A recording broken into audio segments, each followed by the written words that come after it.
Well, have you ever noticed how you know what to do, but for some reason you never get on and do it? Well, we are going to be tackling this issue and many others in today's show.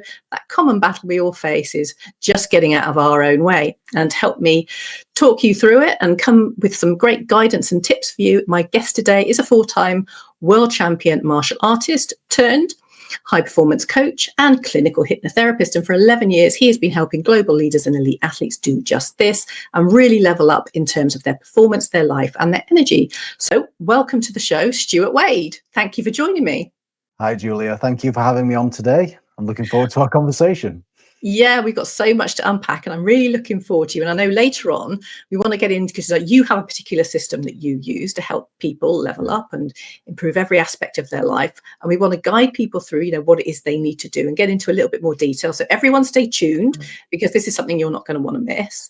But before we get into all of this, sort of tell us a little bit about yourself so people understand, how you were where you were and you got where you are today. And, I'm interested to find out the part that Bruce Lee and Paul McKenna played in all of that.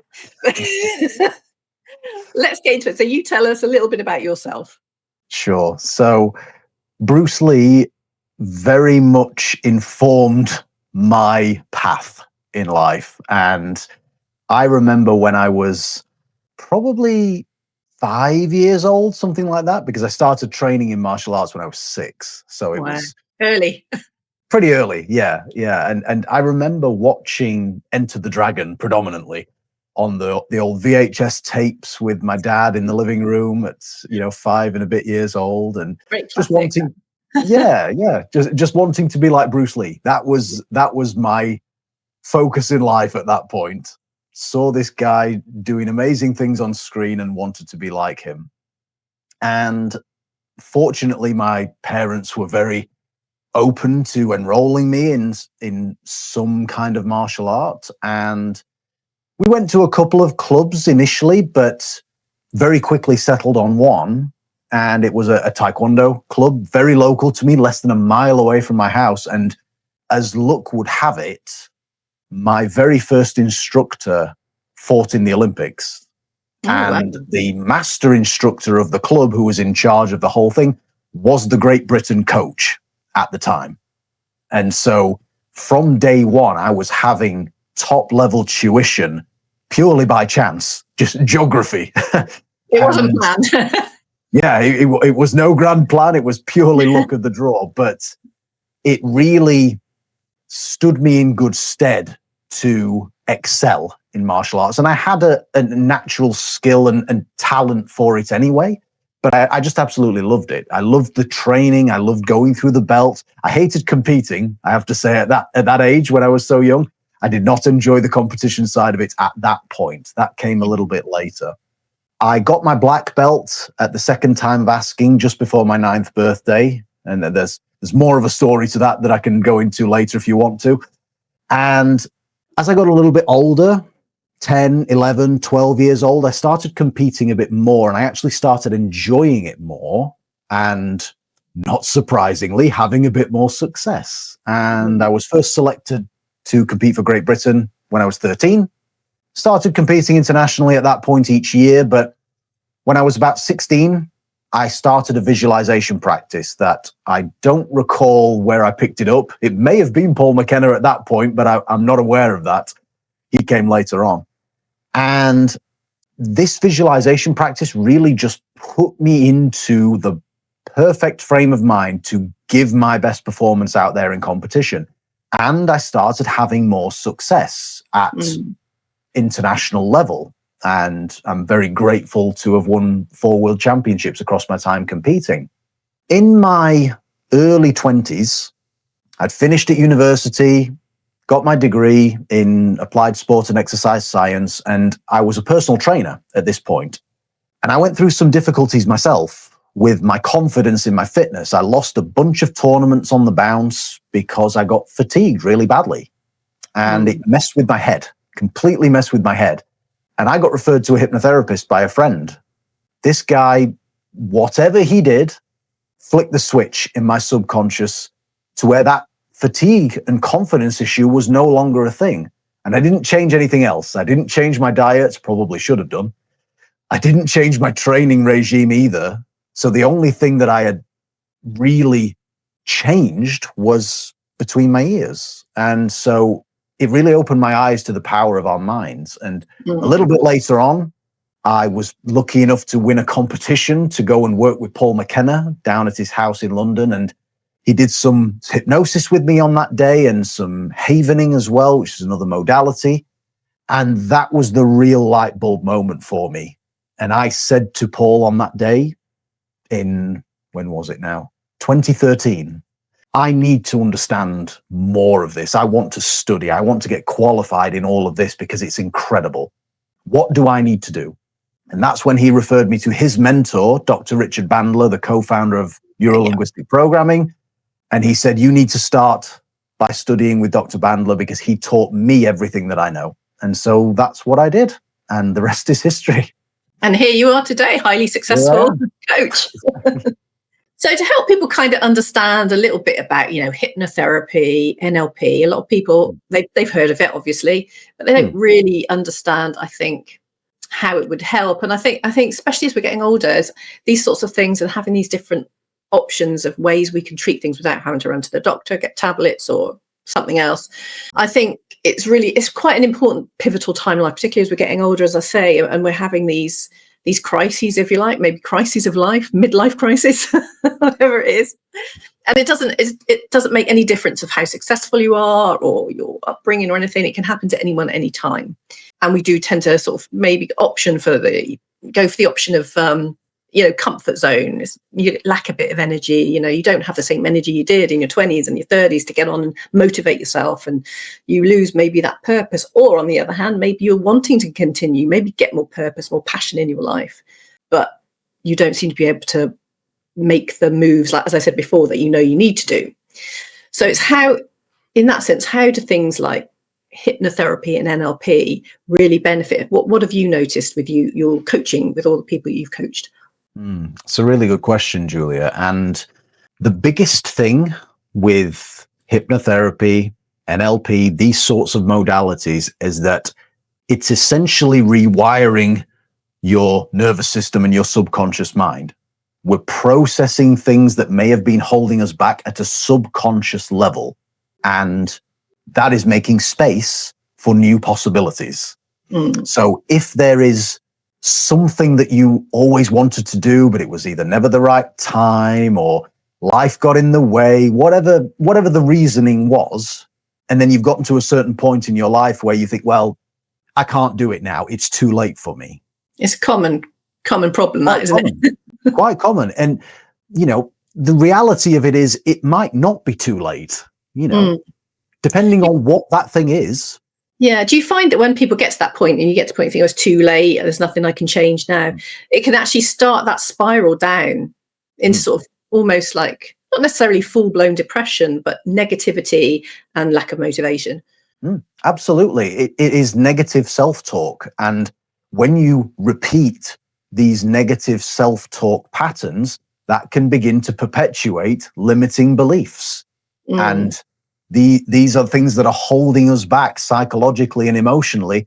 And actually, it's self-inflicted in most cases. Sometimes there is initiation from other parties, but with things like this, it's our perception of the world that's skewed. We think it's too late, so we tell ourselves it's too late. And sure enough, that story takes on a life of its own, and we hold ourselves back then. We essentially keep ourselves prisoner because of the story we've been telling ourselves.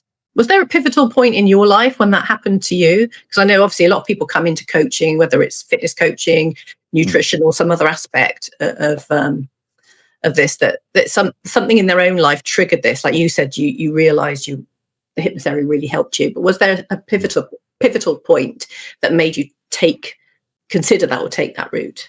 The two, or rather, I have three pivotal points really in my life. And the first one was that first black belt grading. I was told by my instructors that I would walk it. 8 years old.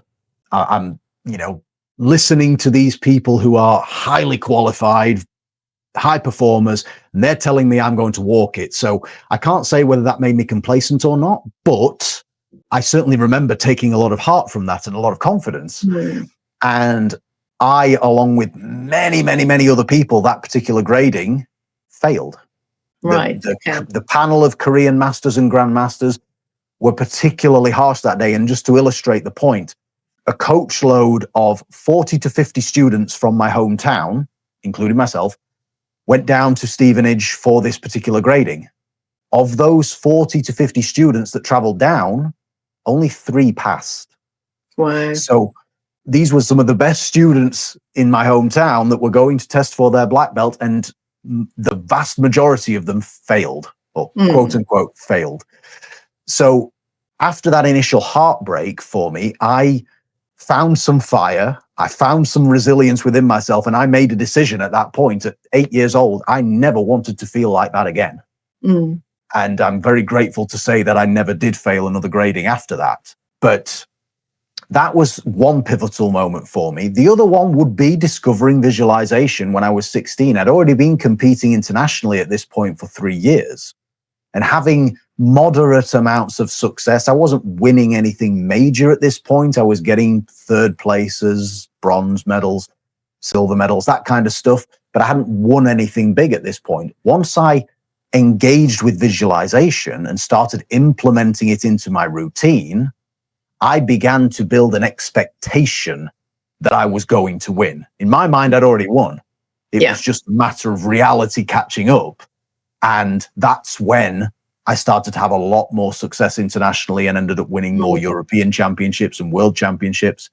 So that's the second pivotal moment. And the third one would be that time in my early 20s when I had that crisis of confidence with the fatigue, because it was so unexpected. It came out of nowhere and I couldn't consciously attribute it to any particular thing. I was just feeling so lethargic in competition. My body wouldn't do what I wanted it to do.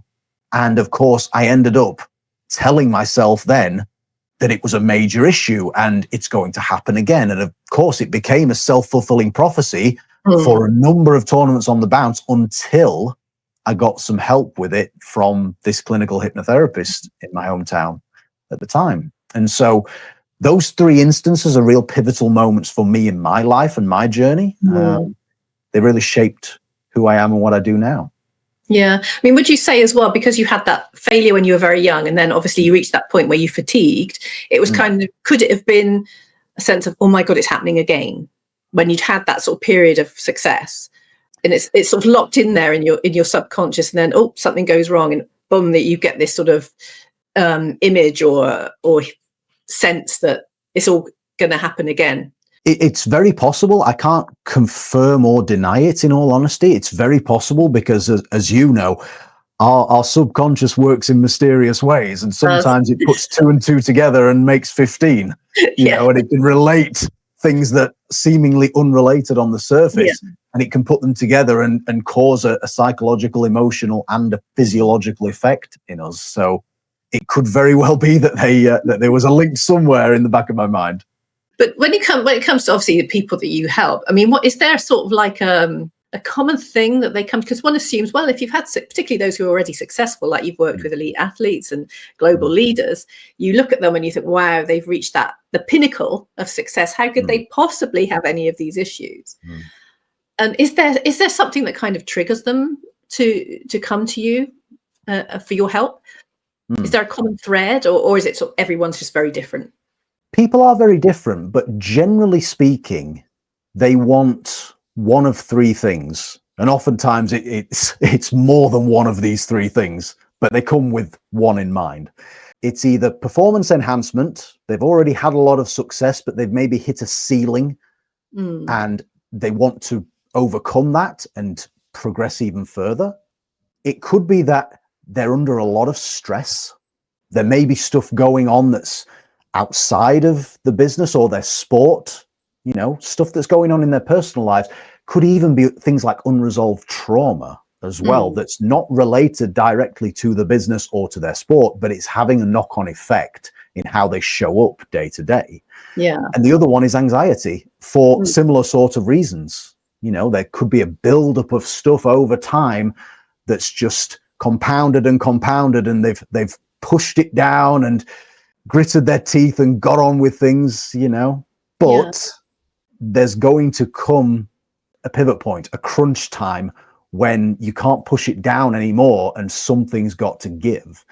So generally, it's one or more of those three things that I see people for. Yeah.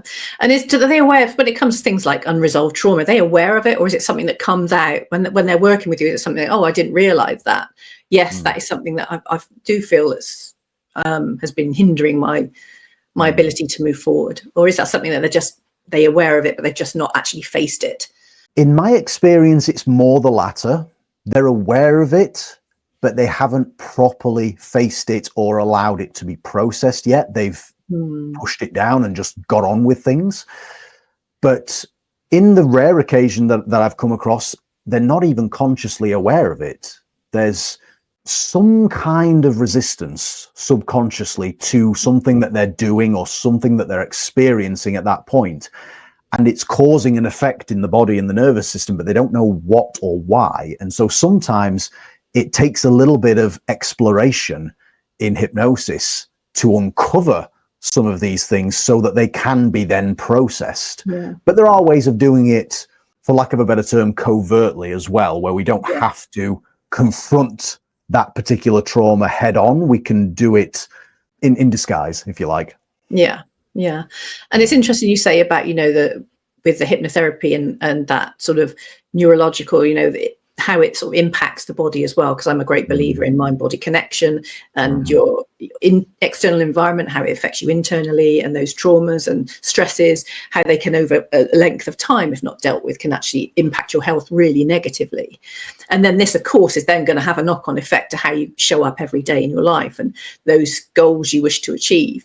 So in terms of how does when you're dealing with someone like that, how does the hypnotherapy help, if that makes any sense? Hypnotherapy is a heightened state of, or rather hypnosis is a heightened state of focus on a particular aspect of ourselves and what we want. So if there's something that's happened in our lives that is holding us back, we can help to process that subconsciously and neurologically, because as you said there, that the body keeps the score. It does. And so these things can have a physiological effect if we don't process them at a subconscious and neurological level. So the work that we do, if it is hypnosis, sometimes I'll use other modalities as well, like EMDR and EFT, tapping, things like this, depending on what resonates with the person that's in front of me and what their issue is, let's say, because hypnosis is not necessarily the best thing for someone with a severe traumatic experience. EMDR would be, or blast technique, which is something that I do that combines hypnotic suggestion as well as eye movement, desensitization and reprocessing. That sort of thing is really powerful for helping to process traumas. And then we can build from that once we've processed it with hypnosis for how they want to be, where they want to go, what their goal is essentially for themselves. It very much depends on the individual, but we can do some really powerful things with it. Yeah. And is it all just about the sort of hypnosis, the EMDR, all this kind of stuff, or is there other physical aspects that you use as well? Because obviously I always think, sport and business in particular, there's a huge crossover there of things. You can use many techniques used in sport and methodology that can actually be quite effective for people at or want to be at a high performing level in their life or in their business or whatever it may be. Is there an element of that you use, and has your experience as an athlete really helped those skill sets? Because you talked about visualization, and visualization is something that is used in sport a lot and has been for a long time, as we know, very beneficially in terms of, achieving success. So have you taken some of that into what you do as well? Absolutely. And I'm very much a believer that we need to address things subconsciously, 100% with hypnosis and related modalities, but we live in the 3D material world. We're consciously aware most of the time. And so if we're only dealing with things in hypnosis and then we're going about our day-to-day lives in the same environment, doing the same things day in, day out, we're actually trying to move forward with our foot on the accelerator and the other one on the brake. So we need to do more practical exercises as well to really bolster the work we do in hypnosis subconsciously to help us to move forward. So I absolutely use other techniques as well to build on the work that we do in our sessions outside of it. And yeah, my time as an athlete and a competitor really helped as well to give me some other practical tools that I can utilize with my clients, because sport really is a microcosm for life. And the vast majority of people who are into sport, you know, obviously if someone's not into sport, it might not resonate as well, but most people can resonate on some level with sports and high performance. And so being able to relay that to them, it often is very easily understood by the client and adopted. Yeah. And it's quite interesting, because I've certainly noticed in my time coaching people is that a lot of the high performers, especially entrepreneurs, business people, they do value sport, and a lot of them do take part in sport, albeit not necessarily professionally, but they value it as part of their lifestyle, and they actually take it quite seriously. Absolutely. And I find that with most of my clients, where particularly the business people, they're so competitive.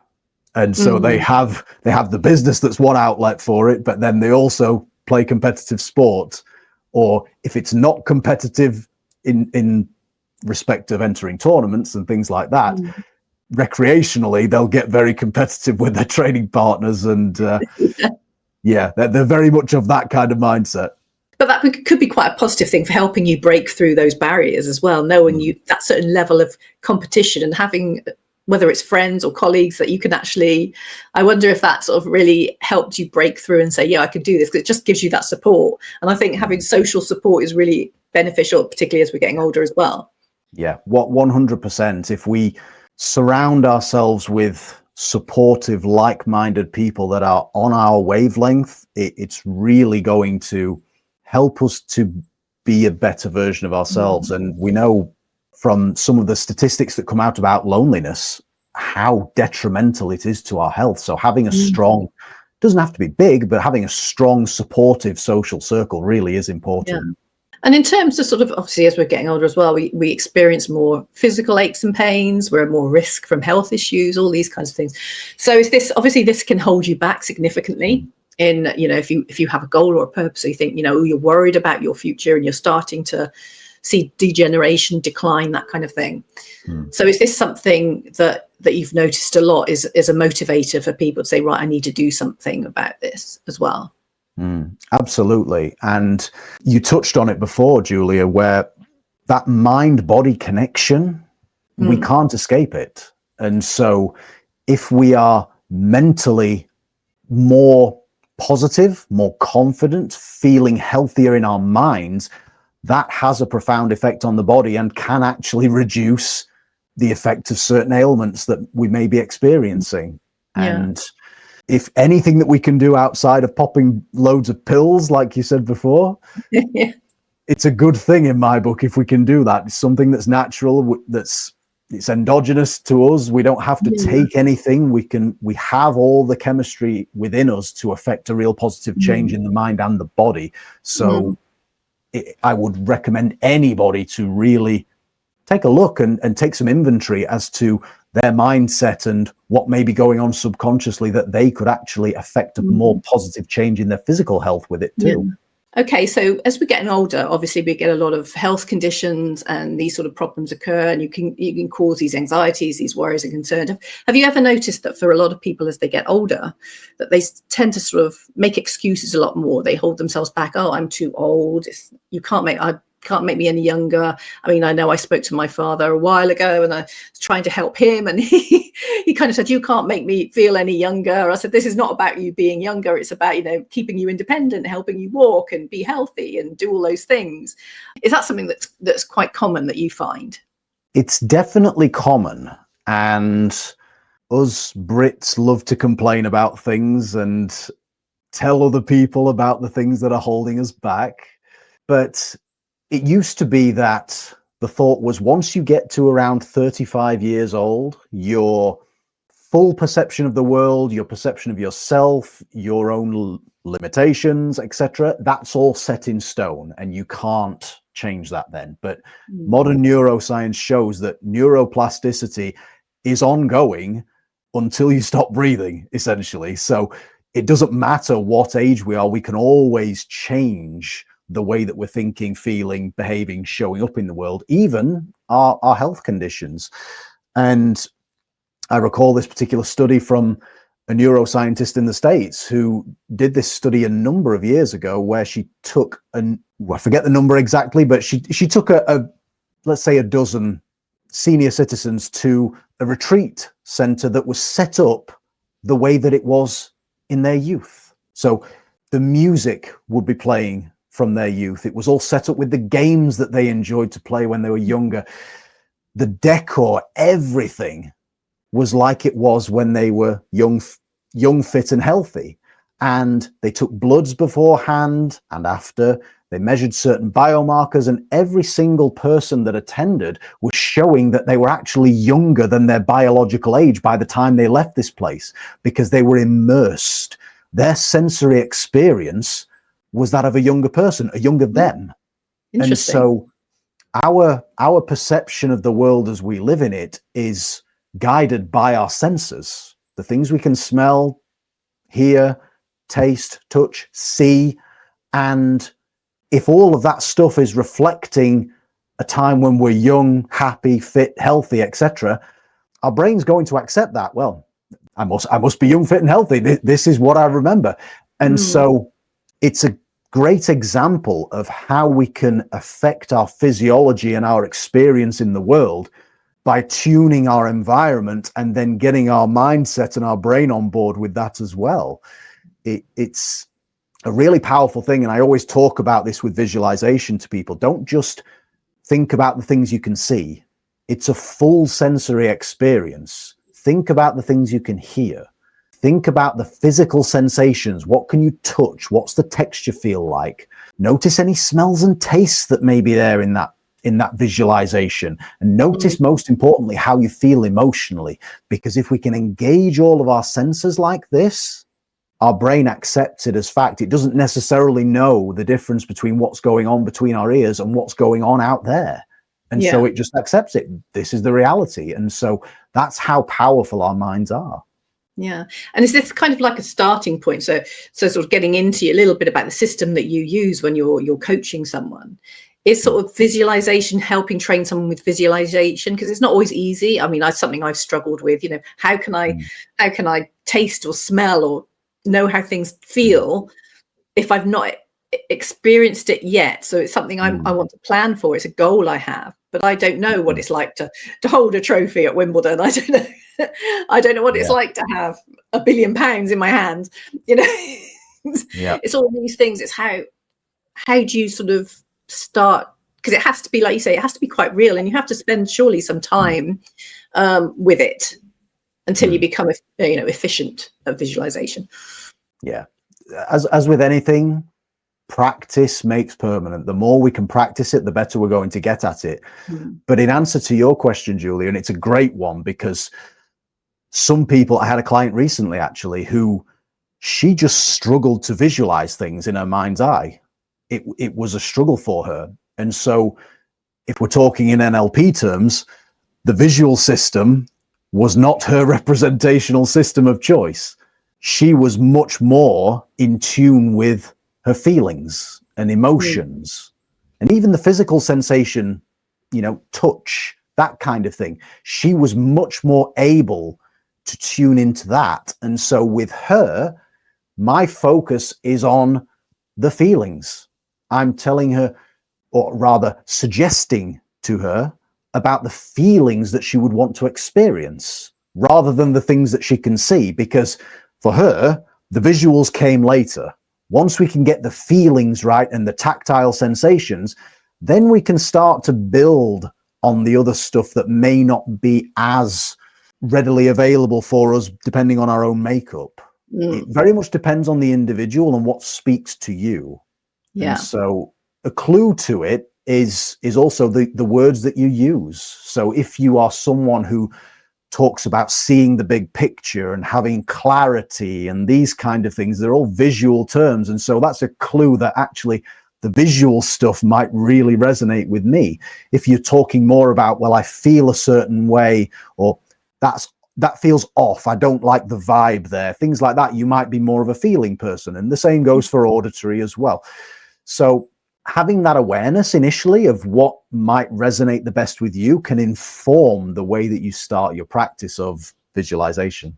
So, okay, let's get back into your system, Wick, because I'm really, everyone's going to want to know, right, let's get to the system. We want the system. And I know you can't give the whole system away, but how to sort of inspire people, so that little tips, little strategies that they can sort of take away and start getting motivated, and maybe some things they can start implementing themselves. How do they start on this journey, this process of getting out of their own way and start giving in to all the negativity or going back into their comfort zone? Great question. First thing is awareness. If you are not where you want to be, if you're not feeling the way that you want to feel, if you're not doing the things that you want to be doing, take a pen and paper. It's always better to handwrite it if you can on some paper rather than on the notes on your phone or a computer. It's something I find better. I connect with it a lot better when I do it pen and paper, hard copy. 100%. Yeah, 100%. Get it down on paper. What is it that's the issue there? Where are you now? Where would you like to be? If you don't know where you'd like to be, that's fine. Just write down where you are now. If you're not liking it, if something is not sitting well with you, get it down on paper, and then we can assess critically without judgment. First of all, okay, is this statement valid? Am I not where I want to be for a legitimate reason? If yes, okay, what can I do about it? Make some notes, brainstorm, make some notes, come up with some suggestions, because once we write it down on paper, we get it out of our heads and onto paper, and we can judge it objectively then. It's a process called metacognition, where we actually take our thoughts out of our mind, get it on paper, and it provides some distance from it. So that's the first step, having that awareness, writing down where we are now, and then where we want to be. And if we don't know where we want to be, write some solutions as to why we might be where we are now and what could be a better alternative. Because I do think as well, when you just think about it and you get it on the paper, because it becomes very overwhelming. Absolutely. In your head. And once you write it down, you think, well, actually, it's not that bad. There's not that much to do. Yeah, that's right. It's very easy for it to become overwhelming and to just continue ruminating on all these negative thoughts, because again, our subconscious mind doesn't necessarily want to make us happy. It wants us to survive and to reproduce. And so if we have these limitations, let's say, for lack of a better term, in our heads, and we're not getting them out on paper, our subconscious mind is going to look for reasons to justify that, because it's getting outside of that is the unknown, and it's a perceived threat then, because better the devil you know than the one you don't. So if you're used to feeling this way, anything that's deviating from that is going to be perceived as a potential threat. And so if we don't get it out of our heads and onto paper, we're just going to keep swirling and swirling and swirling and coming up with all the justifications for staying like that. Yeah. So getting it down on paper like that is really the first step. And then if we know where we want to go, then we can reverse engineer from that. What do we need psychologically, emotionally, and then physically? What action steps do we need to take? What simple tasks do we need to take? We really reverse engineer it from there. And then what comes next after that?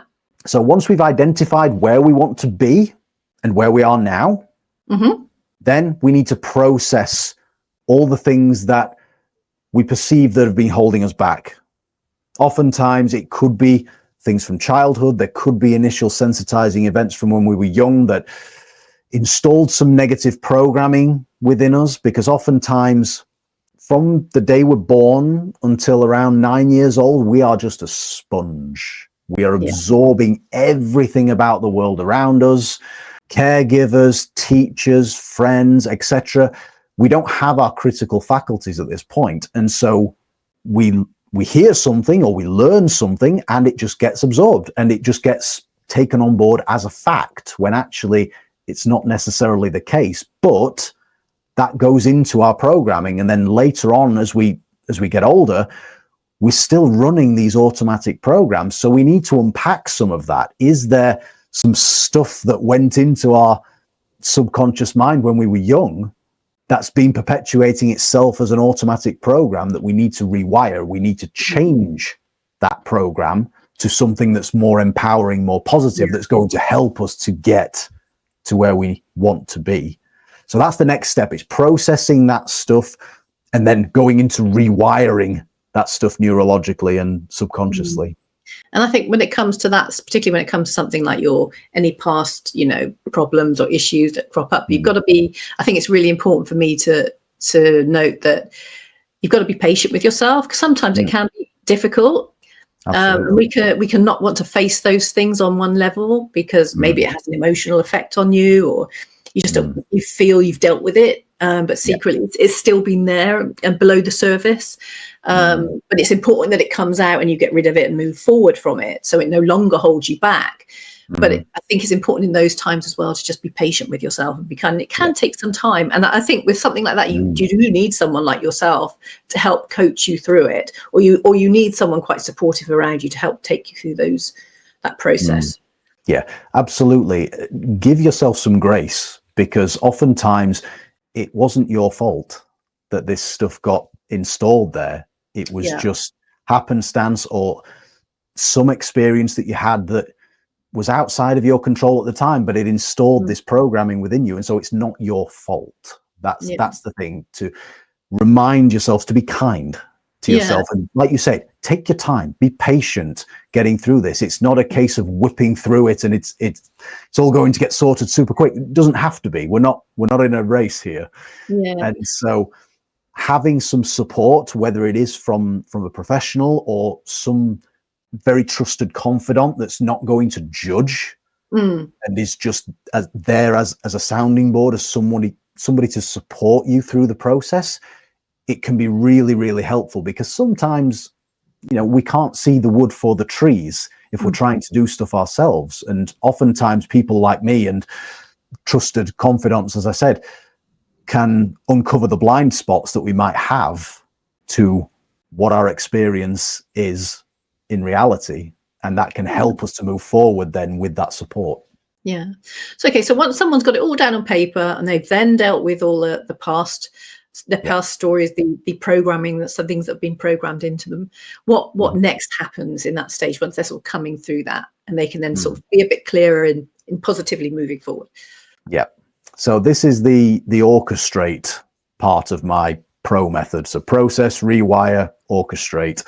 And that's where we've processed all the stuff that was holding us back. We've rewired our neurology to support a positive journey forwards. And now we're orchestrating that journey forward. So where do we want to go? What is the thing that we want to do? How do we want to feel? What's the goal?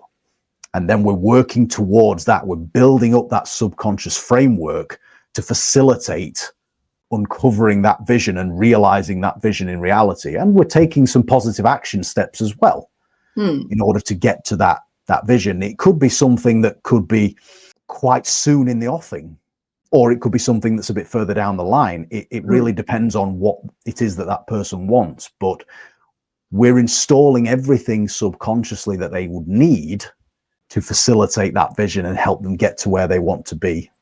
And that's so is there another step after that? So after that, hopefully they've achieved their goal, and that's that. And so sometimes my clients, when they've gone through the program and they're all good, they feel like they want a little top-up session now and again to keep them dialed in and on top of it, because let's face it, life happens, and sometimes if we're not being totally mindful all the time, and let's be honest, who is, we can sometimes fall back into old ways of thinking, feeling, and behaving if we're not careful, and start to bring back some of the stuff that we processed before, because it's not erasing the memory. We're just desensitizing it. But because of how powerful our brains are and how strong those neural connections are, sometimes some of it can creep back in if we're not careful. And so some of my clients just want a top up now and again, just to keep them on top of things. And it's more for them and their own peace of mind than anything. But generally speaking, that they're released into the wild, and they can go and live their best lives at that point. Yeah, because as well, it's like time. You know, how people are going to say, well, how long does it take? Because we're in this sort of environment now that we want everything quickly. And the body, the mind is very good at recovering, repairing itself and doing all the right things. But you do need to give it time, and sometimes creating these habits so you don't drop back into old behaviors. It takes time to instill them and repetition and keep doing it. And it's going to be different for, I guess, for each person. Some people are going to be, move forward much quicker than others. But I think it's important not to expect it to happen overnight, or I want to feel better tomorrow or next week. For some people, it may take a few weeks. For other people, it may take a few months. Who knows? But I think it's as well, it's really good to understand that, not everything has to be a quick, immediate result. Sometimes the best things are worth waiting for, and to just slow down and reconnect with yourself, I think, as well, is really important. Yeah, absolutely. Studies show that to fully install new ways of thinking, feeling, and behaving, it takes at least 66 days of purposeful practice each day. So that's not just one session a week and then you're doing nothing in between. That's every day, 66 days continuously, to really shift the new neural pathways into place. Yeah. And so you're exactly right, Julie. It takes time. And some people are going to respond more quickly than others, and that's fine. It's no commentary on that person or anything like that. It's purely their journey and their experience, and we want to do everything we can to facilitate really making that positive change last for them. Yeah, and that's the key. It's knowing that this is for life. It's not just something that you could, well, some people might want to keep doing it. They might love it and want to keep going back for all the time for the rest of their life, which is great for you.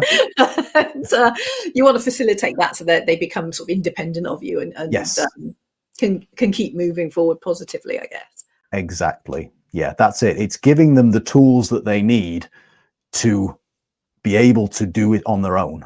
That's it. I don't want them to have to rely on me as a crutch. That's not the point. So do you give them, like, each day, do you provide them with some sort of exercise or some little task that they have to do for the length of time you're working with them? Yeah. The way that I do it is the hypnosis portion of what we do in our sessions is all recorded audio, and I put some binaural beats music to that for enhanced brainwave entrainment. I'll collate it into a recording and send that to them after the session so that they can re-listen to the session, depending on when I see them next, a few times, to really help to build and enhance those new neural pathways in the brain.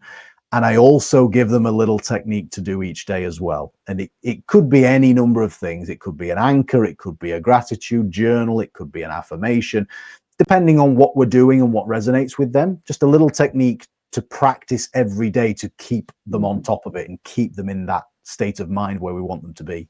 Yeah. And what kind of transformations are people seeing?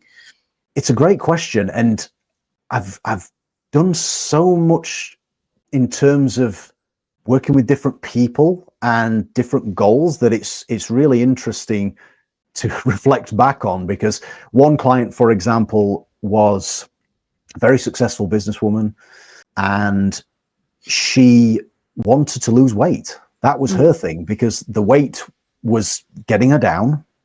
And of course, that then was affecting how she was showing up at work each day. She wasn't as confident, even though she was a bit of a superwoman, to be honest, running 3 successful businesses, a real titan in that respect. But the weight was affecting her confidence.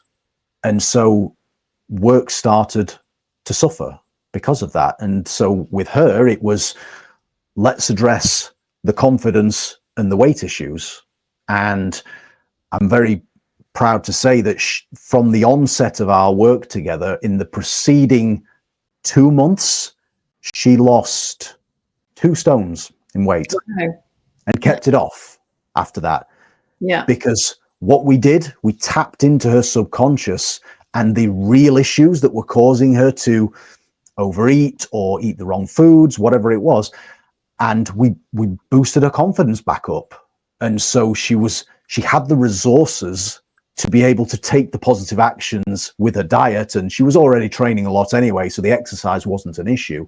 And then, of course, that had a positive impact on the business as well. And she started getting more deals and things started going better in that respect. Another result that I had with a very high net worth client of mine from abroad, and again, running a very, very successful business already, but personal stuff going on outside of it that was bringing itself into the boardroom. And so we dealt with all of that, and the business has grown since the onset of our work together. He's pulling in multiple 8 figures more each year than he was, put it that way. That's a significant improvement. Yeah. So obviously I'm trying to be as vague as I can with all of this, confidentiality reasons, but yeah. So while the work may sometimes be outside of the business indirectly, it has a direct correlation to how they're showing up and the things they're doing in business. So that's just 2 examples of a hell of a lot that I could rattle off to you. Well, this is the thing. I'm also a great believer that, your health and fitness is the core of everything else in your life, whether it's your wealth, your relationships, your time and your energy, the success you have. At the center of it, for me anyway, is this real strong sense of your health and fitness, mentally, physically, emotionally, socially, spiritually. All these things are at the center, because once that's in place, you can, as you've shown, you can have a major impact on everything else. That's right. It's a bit of a cliche, the whole health is wealth thing, but it's very true, because if you are not healthy, however that is, it's going to affect every single area of your life, all the things that you're doing yourself, but then also ripples out into your relationships as well. Yeah. You're not being the best version of yourself because you've got some health issue that's going on. And obviously, some of it we can't do anything about, but if it's related to lifestyle and the thoughts that we're thinking, the way that we're feeling, etc., then there is something that we can do about it. Yeah. Yeah, 100%. You're so right in everything you say. And obviously I'm going to agree with you. Very much on the same page. Look, Stuart, this has been a fabulous conversation. Now, if people want to get hold of you, they're interested to find out more about you, where is the best place that they can seek you out? Absolutely. LinkedIn is the place that I'm most prolific nowadays. I go by Stuart Wade in there, and high performance mindset coach and clinical hypnotherapist. The profile photo is me in a suit looking all smiley. So if you look for that, you'll find it there on the list. I'm also on Instagram and Facebook. Facebook is Stuart Wade, the Mind Coach, and Instagram, my handle is @the Mind Coach UK. And I also have a website, which is all one word, themindcoach.co.uk. And any of those channels, you can find me, and I will get back to you as soon as I can. Well, there you have it, people. You get on that phone, get on the website, message him, start 2026 in a much more positive way. But look, Stuart, thank you so much for joining me. You've been so insightful. We've learned a lot, and it's certainly made a difference to many people's lives, I'm sure. So thank you for joining me, and everyone else for listening in. I hope you found it beneficial, and I'd like to say goodbye from myself and from Stuart, and join us next time on Unleash Your Inner Athlete.